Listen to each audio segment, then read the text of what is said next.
second channel, man, and the beat from the intro by DJ King Flow. There's a link in the description below that's going to take you to downloadpads.com. From there, you can listen to one of his beat tapes because I'm live streaming it and get the contact information via Twitter. And if you holler at him to get some beats, tell him I sent you. But anyway, on to today's reply. And today's reply is to that Nelly, thanks to my ex. And really, it's more R&B than anything, but I got to say this shit is just weird.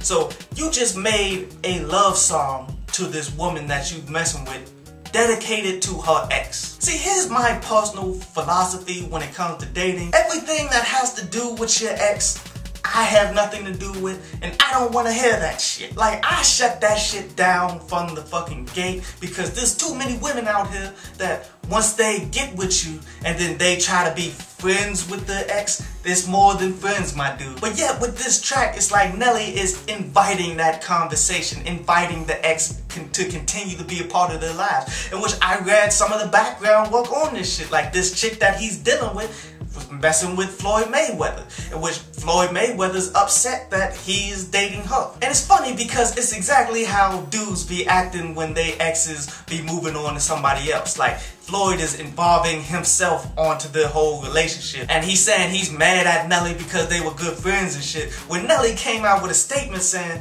I'm not really good friends with this guy. He never invited me to his house. He never invited me to a fight. I don't have his fucking number. I really just come across this dude in the club and be like, what's up, Floyd? While he invited Nelly's ex to a fight and has her numbers and all of that shit.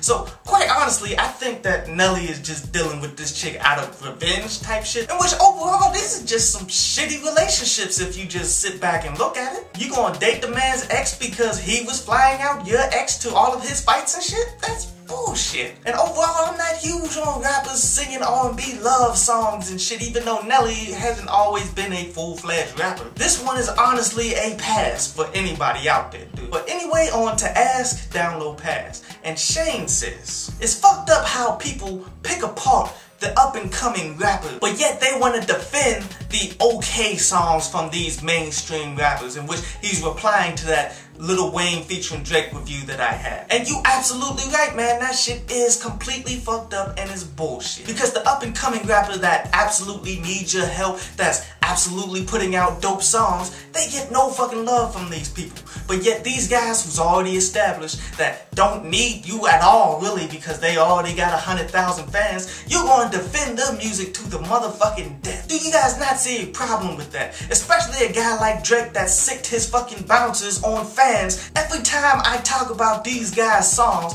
and I tell you the truth about them or how they're not that good, especially in comparison to their own fucking work that they've dropped in the past, people want to get upset and bitch about it. And Zaxos, I think is how I pronounce your name, my brother, and I'm gonna paraphrase you a little bit. Pretty much what he said was, creating another league is a possibility, isn't it? And pretty much he's responding to the industry talk where I said we should go ahead and create another league because there's a bunch of owners within these motherfuckers that got the same mentality as this guy Sterling. And all these rappers out here putting up billions of dollars to try to buy up the fucking Clippers, that's not for sale. Why not make our own shit? In which it's been done before. Negro League Baseball. That shit was successful. There's a reason why the ABA and the AFL was successful too. These dudes got this money, but yet they're not going to invest it in doing something positive. Like, you think about it, there's only 450 players in the NBA, dude. And given that's the best in the world, dude, everyone who's great goes to the fucking NBA. And a lot of really great players are sitting on the bench waiting for the really great players to be done. I'm sure there's an extra 500 players that actually could come in and play for real in the NBA that they just ain't looking at.